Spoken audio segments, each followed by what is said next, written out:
discovering that Edifier's retro, modern-styled Luna E25 HD Bluetooth stereo speaker pair costs only $250 was a bit of a shocker.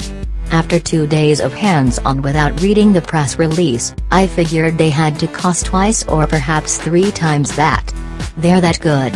They're not portable, and they require a cable strung between them to ply their trade, but if you're looking for something to blast sound about the living room, they're the real deal. What we're dealing with in the Luna E25 HD is a sort of classic or retro modern ovoid.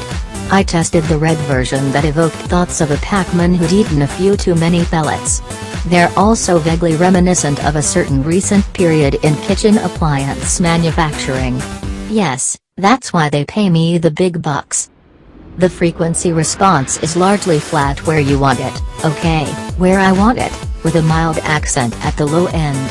They're not studio monitors, but they sound far better than the average Bluetooth product. They're loud, the amp sends 22 watts to each woofer and 15 watts to each tweeter, clear, and with no discernible distortion. There are also none of the occasional subtle glitches that you sometimes get with true wireless stereo, TWS. I could wish for a wee bit more top-end sparkle, but that's being picky at this price. That said, the Luna HD lack any sort of EQ function, so if that's missing from your playback source, you won't be able to pump up the bass or roll off the treble. With DSP on board I find that odd. Yes, that was a wisecrack. I personally never really felt an overpowering desire to twiddle, but tastes vary.